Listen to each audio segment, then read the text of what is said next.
Okay, so the title of this class is Surprising Evolution of Tish'a BeAb Customs. Tish'a BeAb customs, I'm not referring to just Tish'a BeAb the day, but to the customs leading up to Tish'a BeAb itself. Is there a 3 weeks? Is there a 9 days? Is there a week of? What's it all about? Where did it come from? And source may actually surprise you.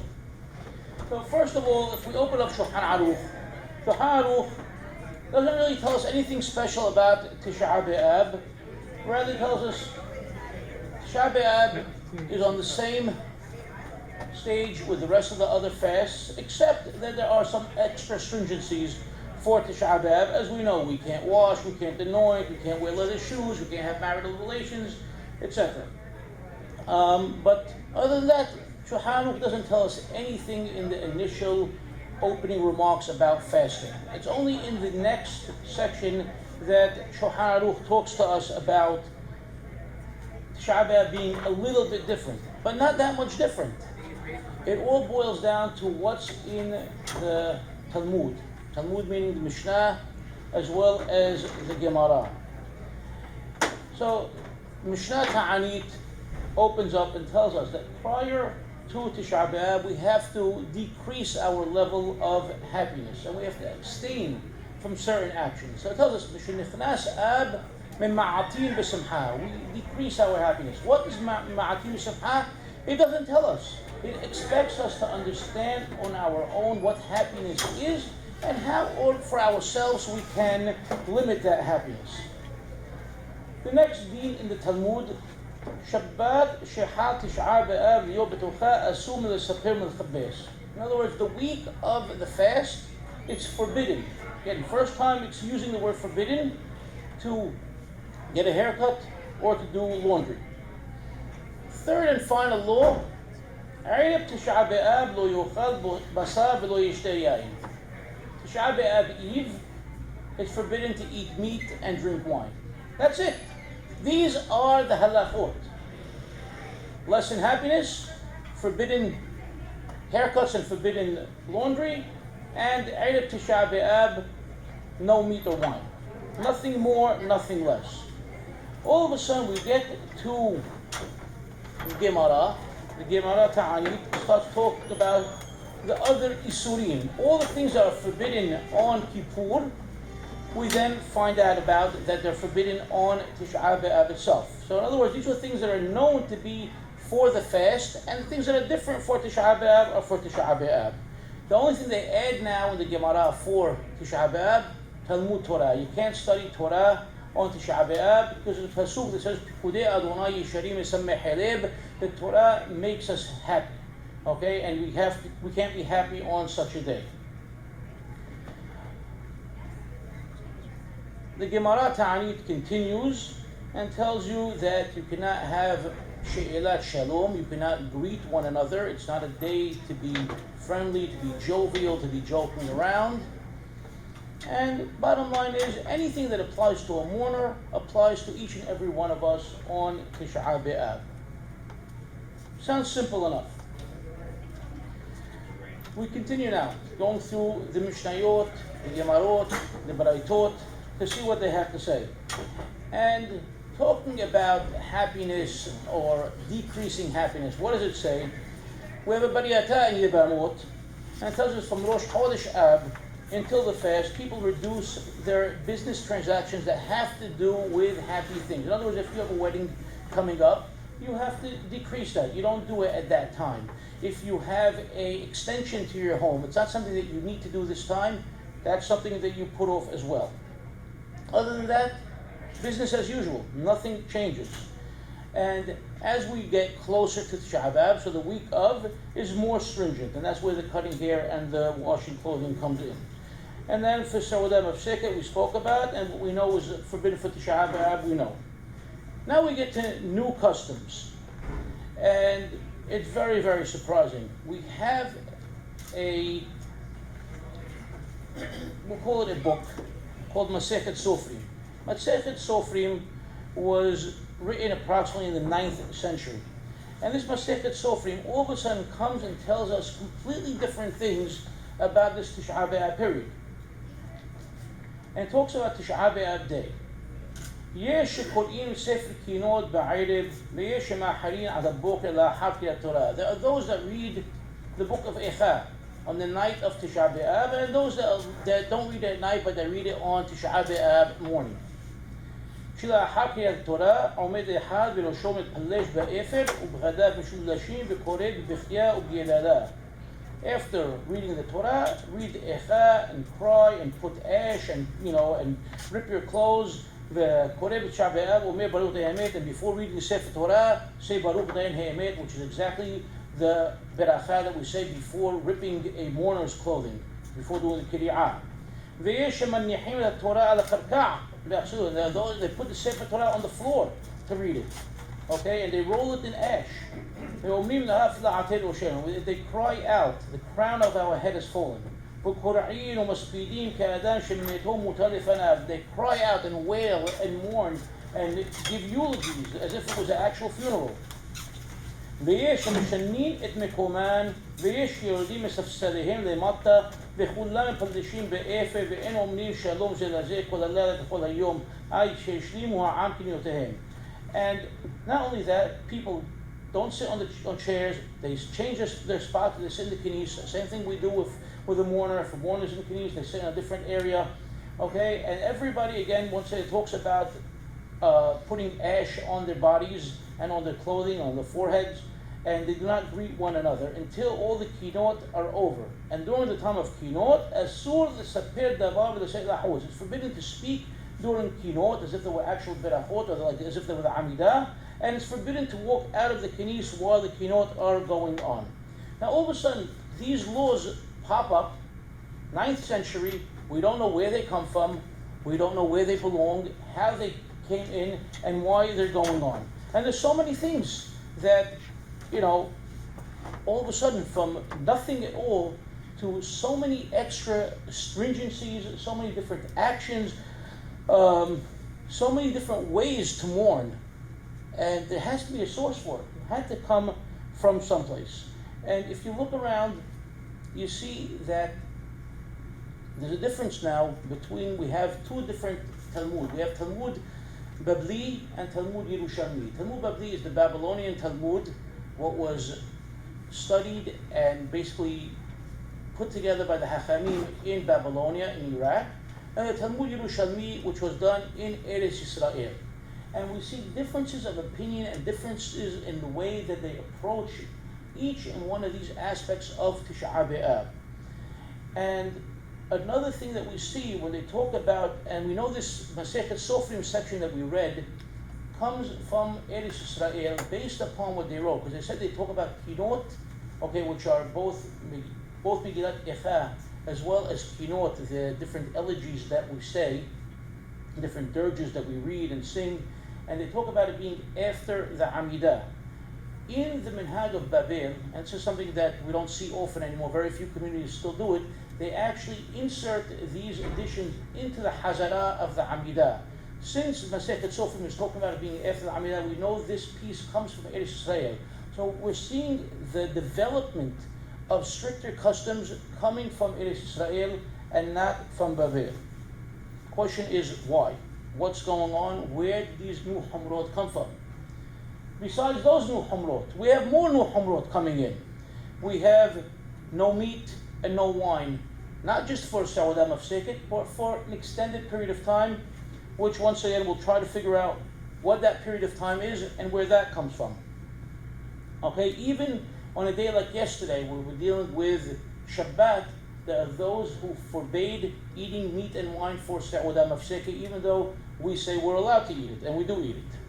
Tefillin on Tish'a BeAb. A number of people have asked about that. Where does that come from? That's also something that has crept in after the 9th century and probably even closer to the 13th century. Again, where did it come from? Why did it come about? So why do we have so many changes? And all these changes seem to have happened at some point during the time of the Geonim, which is post-Gemara, and seems to be closer to the period between the 9th and 11th century. So, approximately between 9th and 11th centuries. And here's the interesting thing. Abelei Sion. Abelei Sion were a group of people in Yerushalayim that took it upon themselves to move to Yerushalayim to mourn. They saw that the situation for Jews in the diaspora and throughout the world was obviously not improving, and we have to go rather, is what their mindset. We must move to Yerushalayim and mourn for the destruction of the Beit HaMikdash and cry out to God 24/7 for Geulah. We have to have salvation, and we can only have salvation when Hashem sees that we're actually concerned and we're really anguished about what has happened to us. And they dwelled in Yerushalayim. They spent their entire life savings to get there. They lived in poverty, and all they did was cry and wail constantly. Now, this wasn't, the norm in Yerushalayim, and the people living in Yerushalayim weren't used to this, but all of a sudden, these people started coming in with their own mindset, and they started changing the way people looked at things. Now, the Gemara obviously happened prior to this, so they're not aware of it, but they knew there were people that already had these ideas early on, and they referred to them as Pirushim, people that were separated. They wanted to separate themselves from the rest of the community, from the rest of Am Yisrael, and do things a little bit different. Obviously, the Gemara did not care for it. It's not the way of Am Yisrael to separate oneself. It's our way to be united and keep the people together. Anytime people come and separate, they end up creating different fringe groups. They end up creating mahloket within the community, and that's everything that goes against this entire day that we're talking about. So the earliest sources that we have for these Abelei Sion comes from this same period that we read about from the time of Masechet Sofrim, as well as the Tish'a BeAb. And like we said, they basically were living in Yerushalayim approximately, let's say, from 900 to 1100 for the most part. And from the various sources, we can get an image of the group and the people that sworn themselves to this life of mourning and praying for salvation. But who were these Abelei Sion? What kind of people were they? And did the Hachamim in Yerushalayim even care for them? And what kind of effect did they have on the Hachamim? Through various Genizah documents, a lot of study has been done on the Abelei Sion, trying to discover who they were, where they came from, what their mindset was, and basically every shred of evidence points to the same thing. They were Kara'im. Kara'im are Karaites. Karaites were a group of people who came about approximately the 7th century through an individual by the name of Anan, and he created a new religion where he said, I'm going back to the original Judaism where we only have Torah shebichtav, the written Torah. There's no Torah shebe'al peh. We don't believe in the rabbis, we don't believe in Mishnah, we don't believe in Gemara, we don't believe in anything from the Hachamim. We have only the written Torah that came to us from Hashem through Moshe Rabbeinu. Nothing more, nothing less. But obviously they created their own laws, so they have their own type of rabbinic system, if you will. But they knocked out everything else. For some reason, though, this new movement had a very, very large following. A lot of people were more than interested in this. Wow, religion without all the rabbis, religion without the Mishnah and the Gemara and all the halachot.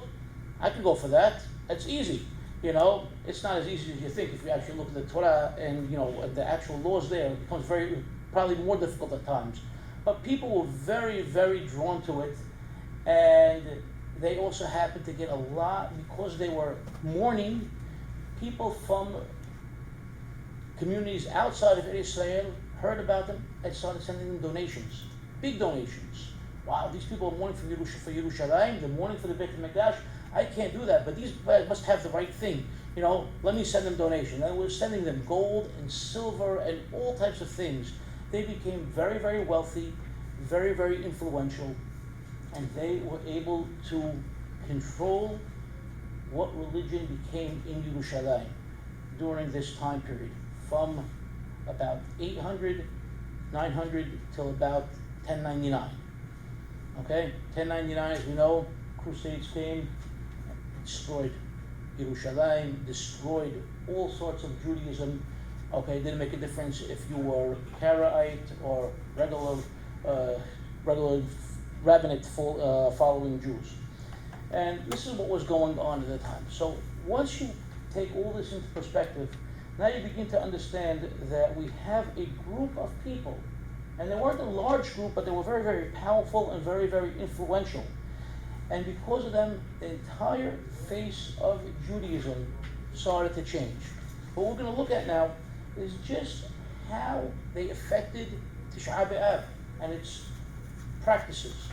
Okay, how they created a 3-week period. Okay, it came from Karaim back in Yerushalayim 1,000 years ago. It didn't come from Ashkenazim 200 years ago. Okay, and everything else came from these Karaim. And from there, we'll see the steps it took till it got to us today. So if we're looking back to the 10th century, each one of these Karaim were very proud of themselves, and they gave themselves the last name of either Abel or Ha'abel or Ha'abel. They added this sense of mourner to their name because there was a lifetime of mourning for them, and they were proud of it. So we have one guy, Salman ben Yeruham, and he tells us about the development of Karaism. He tells us Karaism had 4 different steps, if you will, or 4 different periods. The first one was Anan, as we mentioned, the founder of Karaism. The second one was through Binyamin Nahawendi, that he added more strength to the Karaite religion. And the third period was more people came along and joined the religion and strengthened it even more. And finally, to the 4th period that he was living in the 10th century in Yerushalayim. And he tells you, ואחר כך עמדו אנשים ממזרח ומערב והוסיפו חסדקה בדת והשקידה בחוכמה ושמו מגמת פניהם לשבת בירושלים ועזבו רכושם וביתם ומאסו בעולם והם הנמצאים כעת בירושלים. That's when everybody decided to come and join us in Yerushalayim. Yerushalayim became the epicenter for all Karaim. Even though there were Karaim in Babylonia, in Byzantium, in Egypt, and elsewhere, their epicenter was Yerushalayim, and from there, their teachings went out throughout the world. And that wasn't enough. People sent, the people that were interested in this Karaite religion, they sent messengers from throughout Europe. Okay, at least we know of Italy and of Spain. They sent people to go learn about the Karaite religion. They sent the people to study for a year, 2 years, 3 years, and come back and teach us so we could have a Karaite center, and make that the religion where we are right now. So it had a very, very profound effect on everything. There was another individual, also 10th century Yerushalayim. His name was Sahal bin Masliyah. And he also wrote at length, talking about what was going on in Yerushalayim. And the words that he says are so similar to what's in the Pisiktar Bati, which is what our Hachamim of Yerushalayim wrote. Obviously we see the Hachamim were influenced by the Karaim. Knowingly, not knowingly, it seems to have been done because the people wanted to follow that path. And he tells you, Yerushalayim b'zman hazeh manus lechol boreach umnuha lechol eder. He says Yerushalayim is the place for anybody who wants to come and mourn. It's our center. And everybody has come here, and you have the mothers and fathers teaching their children. They're teaching themselves, teaching each one how to cry, how to say Efa, how to take this period of time of the entire month of Tammuz and Ab and to make it in days of Haspadah, days of eulogy. Okay, we're talking about 2 months of eulogizing. And the men cover themselves in ash and they fast day and night. So that's what Yerushalayim became. So it wasn't only the Karaim started doing it, the Abedei Sion group that was there, and from there it spread out. Why did it spread out? Obviously, there were people with money and power, and everybody wants to connect to such people. And monkey see, monkey do. That's what they're doing. Let's do the same thing as well. So we see that in Masechet Sofrim in the Tish'a BeAb, and we see it in these letters of Sahal ben Masliach. And all this was going on at the time. Now, if we have such issues happening, okay, how do these things connect to us today at Tish'a BeAb? How did it develop from then till now, and how did it become just Tish'a BeAb and the period of Tish'a BeAb? Because they were doing it year-round. So we know, like we said, we know they were numerous, they were powerful, the residents of Yerushalayim took it up. But Tish'a BeAb is our national day of mourning, okay? And if we, as the Jewish people who follow the Hachamim, follow the Talmud, claim this day to be our national day of mourning, and we the upholders of true Judaism, which includes Tish'a BeAb and Tish'a BeAb, how can we be usurped by this group of Kara'im, these Abedesiyon people, who are better mourners than us? We can't let them be better mourners than us. We have to either do the same or more than them. That's the only way that we'll be able to keep our religion and keep people from running away to the Abedesiyon group. And once again, we see this over and over. And now we're going to try to go through different steps and see what else the Abedesiyon group did and how it developed over time. Now, you might want to say, and we've heard it a million times, there's no 3 weeks, it doesn't exist, where they come from. So we see right now the Kara'im are telling you that the entire month of Tammuz and Ab, they're following as a period of mourning. Okay? The Talmud Yerushalmi tells us that we have to be sorrowful for this 3-week period. Okay? So it's not something to calculate on. Talmud Yerushalmi, but again, keep in mind, coming from Yerushalayim, from Karaite influence, from the Abedesiyon, and regarding the Churban Beit HaMikdash, but they bring a proof from the book of Daniel. A proof from the book of Daniel. Daniel says, Shelosha Shabu'im She'it'anna. He talks about the 3 weeks that he fasted. He fasted for a 3-week period, and nowadays you'll see, if you go on the internet, it's a new thing now, with so many rabbis in Yerushalayim trying to strengthen this 3-week period based upon Daniel. Somebody asked about tefillin before, and where tefillin came in from. So we know the Gemara tells us that Rabbi Yohanan ben Zakkai, when he got to the place of the Beit HaMikdash and he saw the destruction, he was, again, the Hachamim used to wear tefillin all day long. He immediately took his tefillin off and threw them to the ground. He goes, how can I wear tefillin, which is called pe'er, glory, when I'm looking at the Beit HaMikdash and it's afar, it's all ground into dust. And he took it and he threw his tefillin to the floor, and therefore that's a source for not wearing tefillin on Tish'a BeAb. So everything has some sort of connection, one way or another, going back to Yerushalayim and what was going on in Yerushalayim. But now, again, we keep talking about Yerushalayim. How did it all get to us today? What was the path? Crusaders, as we said, destroyed Yerushalayim. You would think that all this would end then and there. How could it continue, and how could it make its way across, to any other country once these people and their teachings are gone, and the Hachamim have been working against them anyway? So you would think it's all done.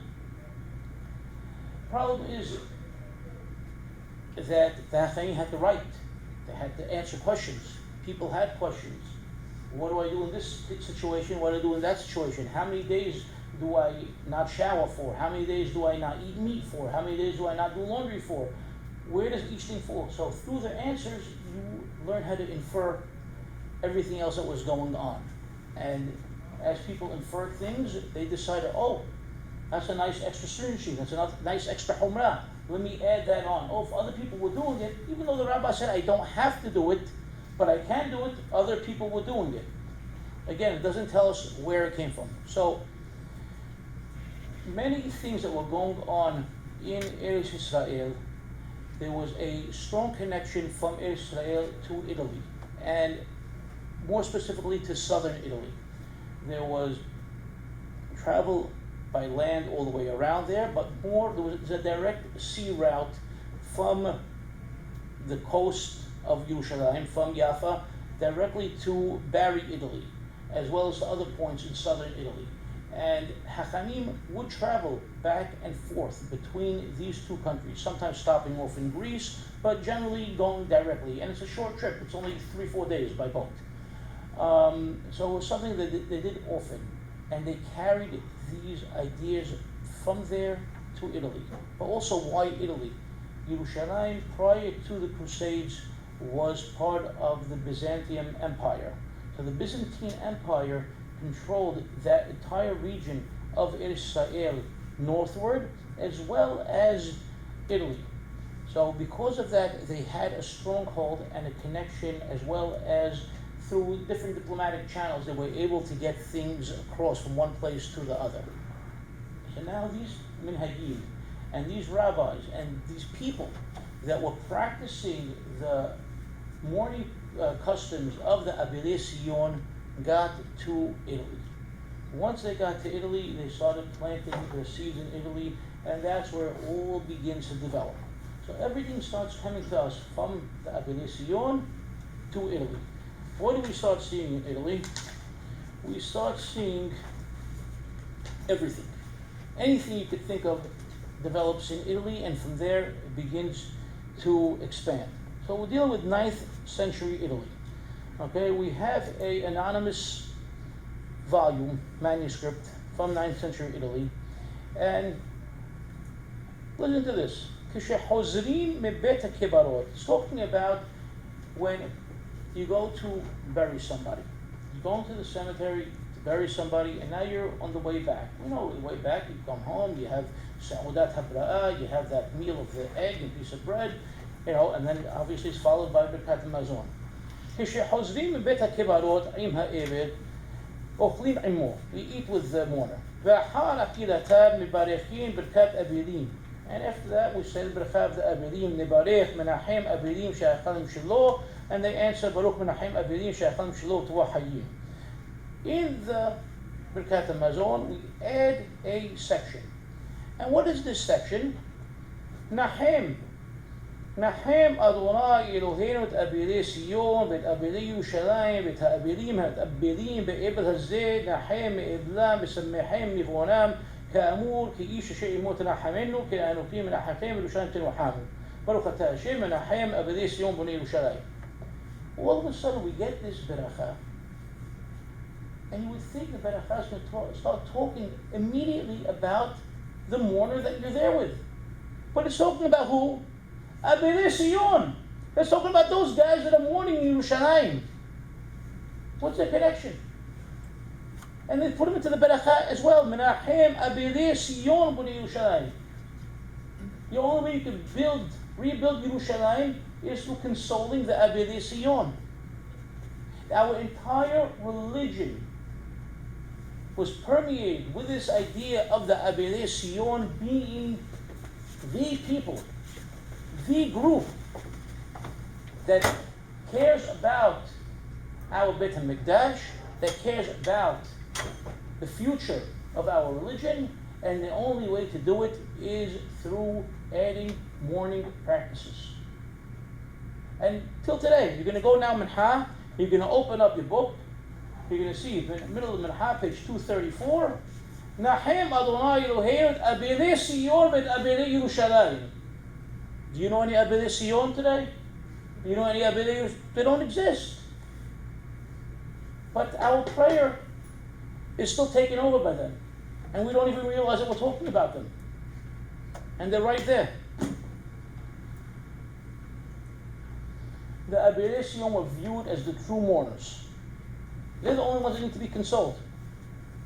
And we have it not only when we go to every mourner and we eat, a meal with him and say birkat hamazon with him and he's saying it, okay? But now each one of us is coming and saying it on Tish'a BeAb. Year after year after year after year. We're doing it already for over 1900 years.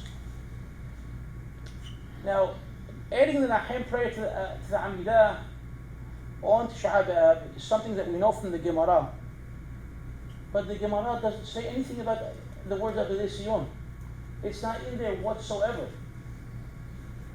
Came in later on. Everything's been taken over. So this heritage of the Abedei Sion is the root behind all our humrot. Every one of the humrot that we have comes from them. So we're going to try to go through some of these humrot, try to show you which Hachamim decided to accept this humrah and how it developed. So we have the concept of no bathing. Are we allowed to bathe? Are we not allowed to bathe? From when? 3 weeks? Rosh Chodesh? 9 days? The week of? Let's say the fast falls out on a Thursday. You're not taking a bath. You're not taking a shower from Saturday night. It's a long time. It's a hot day outside, isn't it? I don't know who's doing that. So these minhagim are coming from someplace. So we have a very interesting Hacham by the name of Rabbi Kalonimos. This Rabbi Kalonimos was from Rome. And he's the source for a lot of information that we have. It seems that he was one of the most knowledgeable rabbis in Italy, in Rome specifically, regarding Tish'a BeAb and what are the correct mourning practices. And he writes that it's asur, in fact. He tells you cannot bathe from Rosh Chodesh Ab until the fast, all 9 days. And he tells that includes Rosh Chodesh. But he goes one step further. He says, let's say somebody is in mourning, okay? And the mourning period ends the day after Rosh Chodesh, right? For a week of Shiv'ah, there's no bathing. So your mourning ends the day after Rosh Chodesh. Oh, too bad, you're stuck. You have to wait all the way till after Tish'a BeAb. That's how far he goes. And that became normal practice. Now you tell me, how could that be normal practice? That's impossible, but it's recorded, and we'll get to it. We'll talk about Shulchan Aruch and show you what's actually written over there. What about no meat?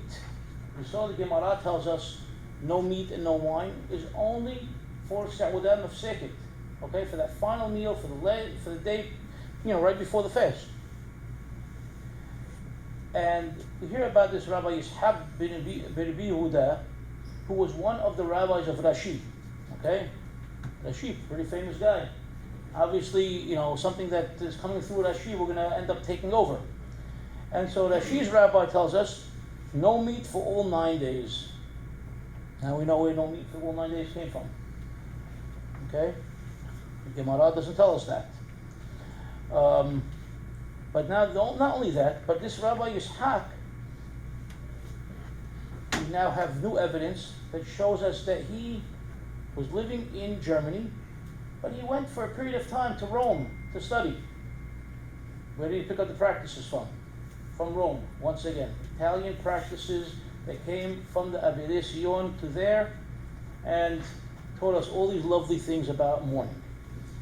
We have another guy talking about Rabbi Yaakov ben Makir, okay, and he was the nephew of the famous Rabbeinu Gershon or Hagolah, and he wrote a letter back to this Rabbi Kalonimos that we spoke about before, and they had a back and forth about Tish'a BeAb. Why? Because it seems that every person that had a question about Tish'a BeAb, every rabbi in France, in Provence, in Germany, every one of them wrote back to this Rabbi Kalonimos. We need an answer. He was basically, the master of anything having to do with mourning practices. So Italy became known as the source of Tish'a BeAb minhagim. And obviously, where'd that come from? From the Abedei Sion, back from Yerushalayim. But that's not enough. Rabbi Kalonimos then goes and he moves to Worms, which is southwestern Germany, which is about 150 miles away from the French Riviera. Okay? So start traveling. Get from Italy, move up to Germany, down to France, from France straight into Sefarad. Gets the spade. From there, everything's history. We know where everything is going from there. So all our minhagim have gotten taken over by a sect of Judaism that goes against our teachings. And that's what we're following today. Listen to this. 13th century, an Italian rabbi who says he's part of Abele Sion. Uminhad Tov, this is a long piece, but it's well worth listening to. Uminhad Tov, Miyom 17 B'Tammuz, Ad Rosh Chodesh Ab L'Ma'ed B'Simcha. Okay, the proper custom from the 17th of Tammuz, from the first fast, until Rosh Chodesh Ab, L'Ma'ed B'Simcha, to lessen our happiness. Kegon Shelo Le'echol Basar, V'Shelo L'Shtot Yayin Kelad. Okay, no meat, no wine during that period. Shebo Butal HaTamid. בניסוך היין, בשלו לחנך ניסות ומנעדים חדשים, בשלו להנו מדבר חדש, שלו נהנה ממנו מאותה שנה. Keeps going on and on. Everything. Well, there's no Bet HaMikdash, so we can't bring a korban, so you shouldn't eat meat. Oh, there's no, what do you call it? There's no nisuch hayayin. There's no pouring, no wine libations in the Bet HaMikdash. There's no Bet HaMikdash. You shouldn't drink wine either. Oh, there's no kohanim wearing new clothing. You shouldn't wear new clothing. They wouldn't have new shoes if they were around, so you can't have new shoes. Everything is out. And not have any enjoyments whatsoever. Kegon, tashmish hamita, no marital relationship at all. Do not wash your body entirely. And don't have a party. Don't gather with any of your friends. Don't socialize at all. Do not cut your hair at all. Do not use a blade, do not use a scissor. Don't have a manicure. Don't joke around. Basically, destroy your life. Don't live. Okay? No music. Okay, if you want to sing something, sing, if you have to sing a piece, when you go to Knis, that's it. ומה שנהגו שלא לאכול דברים חדשים משום שנשאר לברך עליהם שהחיינו ואין עוד ברך בימים האלה שהחיינו וקיימנו בעניין הזה. And don't eat anything new because you might have to say שהחיינו, and these days are not good days, so you can't say שהחיינו. ומנהג טוב בשנכנס ראש חודש אב עד שבת שחת תשעה באב ליום בתוכה להחמיר על עצמו יותר. And once, okay, if this is possible at all, once Rosh Chodesh comes about, okay, be even more stringent. Don't eat a cooked meal. Okay? Don't have any cooked food. But except once a day. Have a cooked meal once a day. The rest of your seudah, they just have bread and water. Nothing else. Don't sleep in a normal bed. Just put a blanket on the floor. Don't brush your hair. Don't comb your hair. And then wait. If that's not enough, once the week enters, take on more humrot. Okay? Don't eat at all. Stop practicing your fasting. He goes on and on and on and on, and it doesn't end. Could this happen nowadays? Is it possible? I wonder. Think about it. Listen, we're all scrolling and we see charts that come out. All things you could do, things that you can't do. Everything's possible. Okay, well, let's keep going. But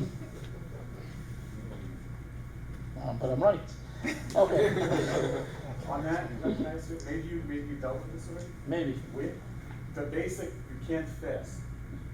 They must fast on the day, on Tish'a BeAb. Right. That is in the Nevi'im, it's in Yirmiyah. Where is it? Yeah, Zechariah. Zechariah, it's Pasuk. Yeah, absolutely. Okay. No question about it. And any of these other, you said that these are changes from what at one point before. Well, when I opened up, I showed what the Gemara talks about, and then I showed what developed later on and how it continues to develop. I'll ask you that. Yeah, okay, no problem, Mike. So we're talking about some of these different minhagim and different approaches. So just Shulchan Aruch regarding meat and wine. What is the language of Shulchan Aruch? He brings all three minhagim regarding meat and wine. But I want to bring one thing, yeah. So he tells you, יש נוהגים שלא לאכול בשר ושלא לשתות יין בשבת זו.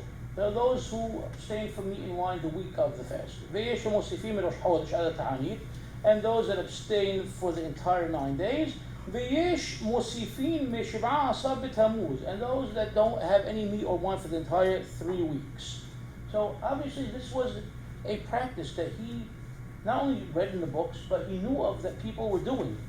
And it all goes back, and we see from the sources, we see that this was a custom in Ashkenaz, okay? So like we said, we moved up from Italy to Ashkenaz, which is Germany, and that's where the custom was prevalent, because we have the Torah telling us, Minhag Ashkenaz nimna'im basar v'yayin b'shiv'a b'tamuz.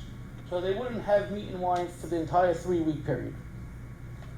And once it all develops more and more. Same thing with the bathing.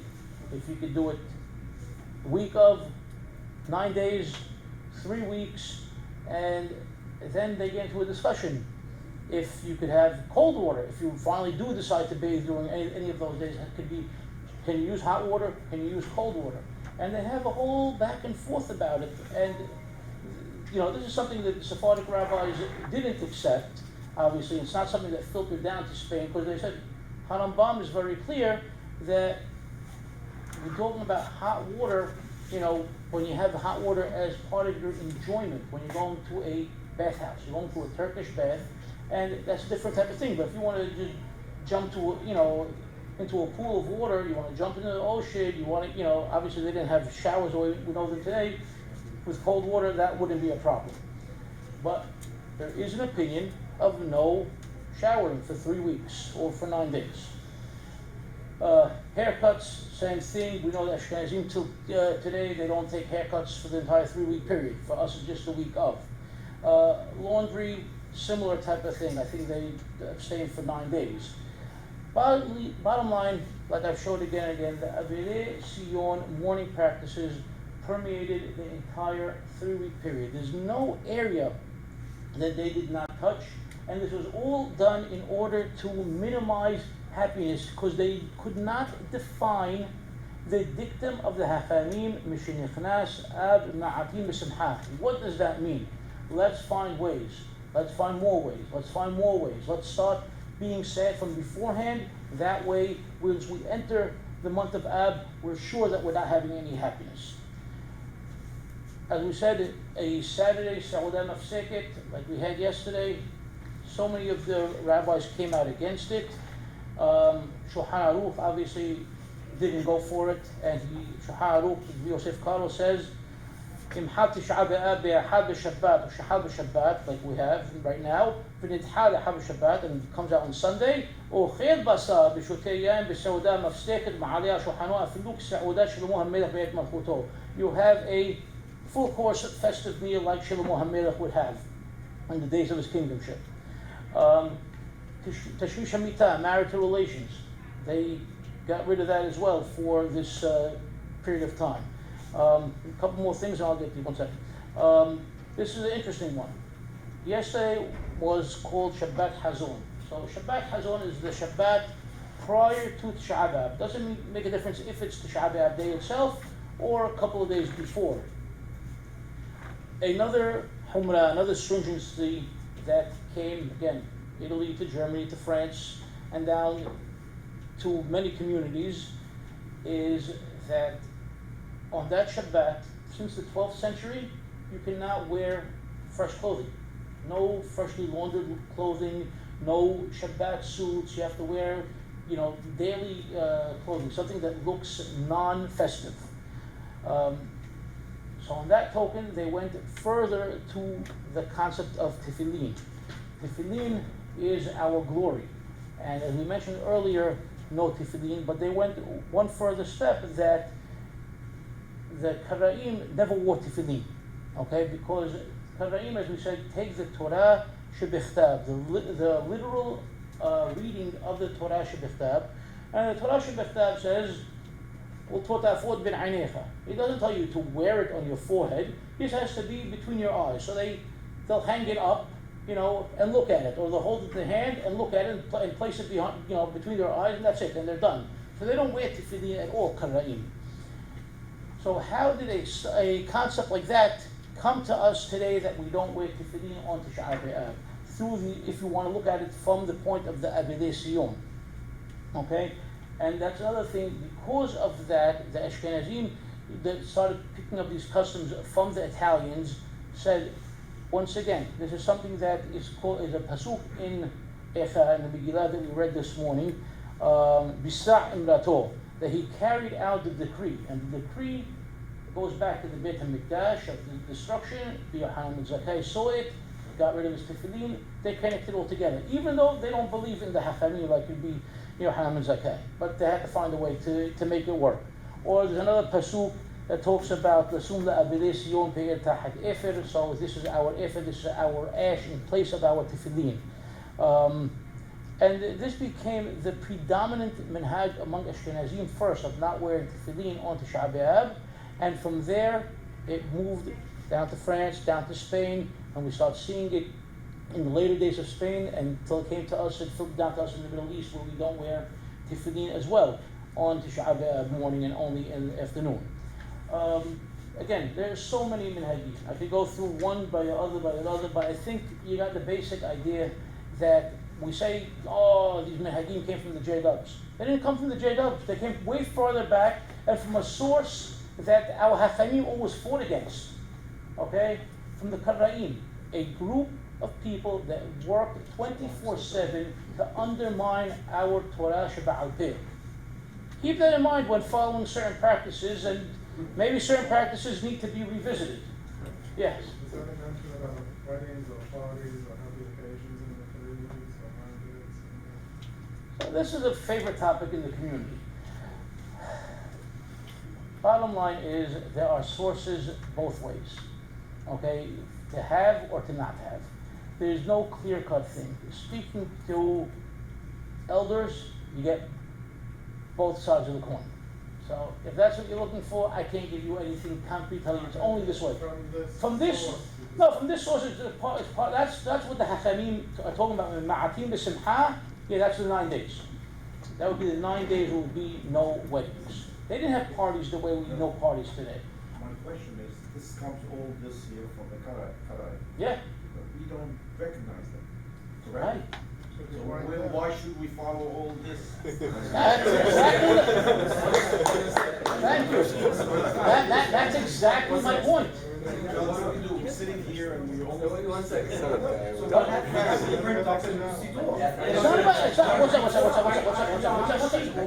one second. Listen, 1 second. So the point is, right, we don't recognize the Kara'im. The Kara'im tried to undermine our religion, but because they were so strong and powerful, they were able to bring their customs to the average Joe, okay? And from there it developed, and what happened is the Hachamim saw, the Hachamim that didn't know who Kara'im really were possibly, these are great ideas. Let's bring more of these mourning practices. Now again, think about it. The mourning practices really took hold more in Italy and Germany than any place else. Okay, and we keep talking about Rome. Rome is the seat of the Vatican.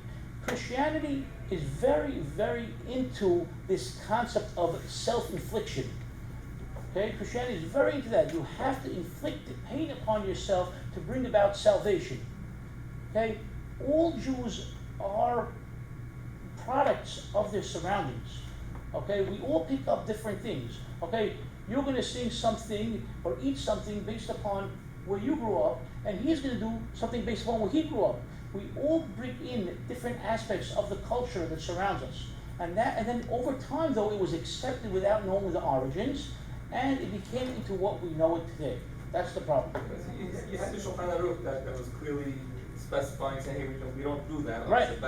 So where were all the Hachamim at the time of the Hachamim? Obviously, there are Hachamim throughout the generations, not just the Shulchan Aruch. You had the Hachamim that knew of the sources and Most did not know. Based upon, I have a lot of sources. I didn't quote, otherwise we have a halakha place over here. source after source after, you could tell most did not know, and most liked the idea of adding humrot. Okay? And most didn't even write about it at all. You'll see mainly Ashkenazi rabbis writing about it, and then finally Sephardi rabbis, just acquiescing. And okay, well, we can do that too. No problem. What they do in Syria? Regarding what? What aspect? Weeks did they have? 3 weeks, 9 days meat, no. Let's take one thing at a time. Regarding weddings, we have sources that show there were no weddings during the 3 weeks, and we have sources that show only no weddings during the 9 days. So we have both. As far as meat, in Halab was no meat for 9 days. In Sham it was no meat the week of. Two different customs in the same country.